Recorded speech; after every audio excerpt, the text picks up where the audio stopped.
Normally around 10:30, Dr. Murray will come downstairs, and that morning I didn't see that. According to the affidavit, we started to understand the timeline of what had happened on the night that Michael Jackson died. 25 de junio de 2009.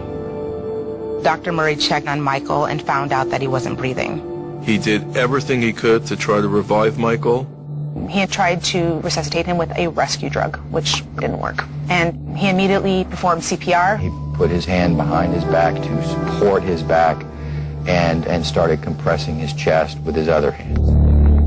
Según el Dr. Murray, luego corrió en busca de ayuda. I see Dr. Murray, and he has made his way down the stairs, and he's screaming frantically, hurry, hurry, go get Prince, go get security.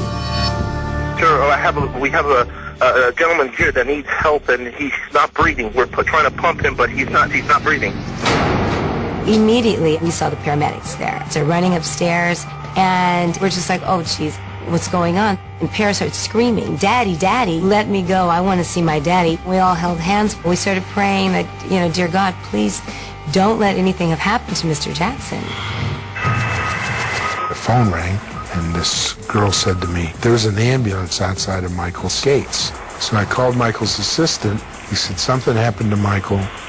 I don't know exactly what happened, but the doctor's with him. They're working on him. Move, go, jog out.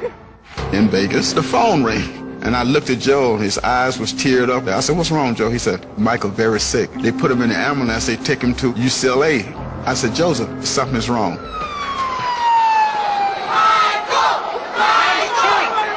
I got to the hospital. Fans were coming and reporters. It was getting crazy. And at that time it was, he's sick or he's in a coma. But I already knew inside that, no, it's more than that. They were working on him. I said, gee, I think he's okay. I can hear stuff happening. And a nurse came out, and I looked at her, and she looked at me and said, he's gone. He's been gone. And then she said, but we're going to keep working on him until his mother gets here. We brought Catherine into a room, and another doctor and myself, and Dr. Murray was there too. And I told her what happened, and then I had to go in and tell the children. That was quite emotional. Frank DeLeo, Michael Jackson's longtime manager, a man who loves Michael Jackson, had to look at his 3 children and say, your daddy's gone. Your daddy's gone. Then the brothers and the sisters started to come, and the cousins. And then they wanted to see Michael. Tears were running down Jermaine's face. The family couldn't even speak. They sat in a room off to the side. They held one another's hands. They were stunned. When somebody dies, you go through shock. Then you go through anger. Then you go through mourning. Then you're back to anger. Then you end up with shock. That's the only way I think that it works. I had warned every single member of this family that Michael's drug abuse was going to harm him, and that one day Michael Jackson was going to wake up dead. There was a sort of stillness, a silence. You wanted him to have to repeat that just to make sure that you heard it right. The king of pop, Michael Jackson, is dead. It is believed he suffered cardiac arrest in his home. However, the cause of his death was unknown until results of the autopsy are known. That day I was walking around in a haze. It was as if I was on another planet in another world. I was stunned.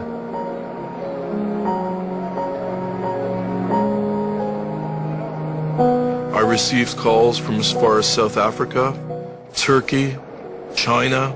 He was mourned around the world. We all kind of grew up with him, and I think that's why it became so personal. I wanted to wake up and somebody tell me this isn't real. This has got to be the worst day of my life right now. He was part of my life. I'm 44. He was part of my entire life. Michael Jackson made culture accept a person of color. Way before Tiger Woods, way before Oprah Winfrey, way before Barack Obama. Michael Jackson was a trailblazer.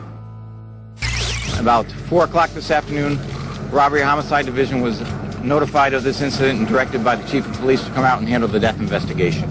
The LAPD found lots of different vials of medication prescribed to him and prescribed to people in alias names.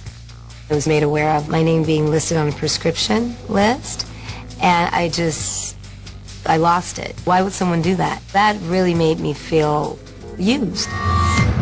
26 de junio de 2009. I'm here to announce that the coroner has concluded the autopsy for Mr. Michael Jackson. The cause of death has been deferred, which means that the medical examiner has ordered additional testing. There was no indication of foul play on the body of Mr. Jackson.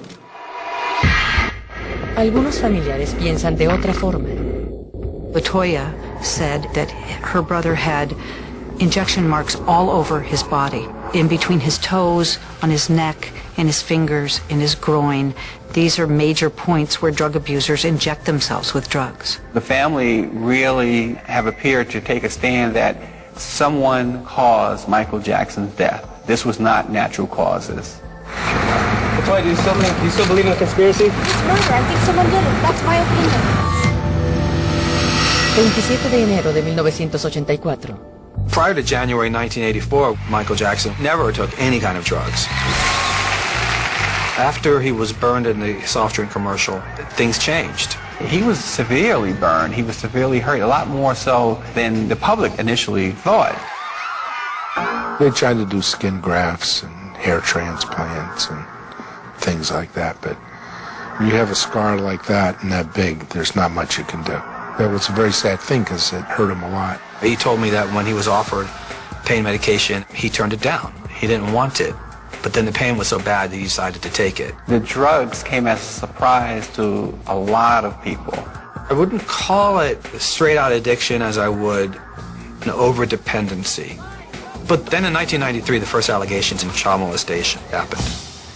And that's when I think the addiction began. You had such a huge star being hit with allegations so salacious, so disgusting, that naturally it brought worldwide attention. It was like a nail driven into the solar plexus. They categorized him as a child molester. He was somebody who had an odd sort of attitude, affect, appearance, and it sort of confirmed to a lot of people that he was a strange fellow. And I think from that point on, he was often taking a lot more medication than he needed to. It started slowly and gradually built up where Michael couldn't function without them. He had checked into rehab several times unsuccessfully. Every time he'd be let out, just days or weeks later, he'd become dependent again. 10 years went by, and just as he was beginning to sort of emerge from that trauma, the next set of allegations occurred. And this time it ended up in a trial, and I watched this sort of disintegration of this person take place. To have to withstand a worldwide media event which continued to say Michael's guilty, Michael's no good, he's a bad person, he's a monster. This had to kill him. We saw a very embattled and beat up Michael Jackson during that trial, and you looked at his eyes and you knew that this was a person who was heavily under the influence of something. By the end, when all of the not guilty verdicts came down, he was a shell of the man that we first saw. Frank DeLeo told me on verdict day, he's not going to get over this. I think that Frank was right. I don't think Michael ever got over it. Apparently, Michael kept reaching for painkillers.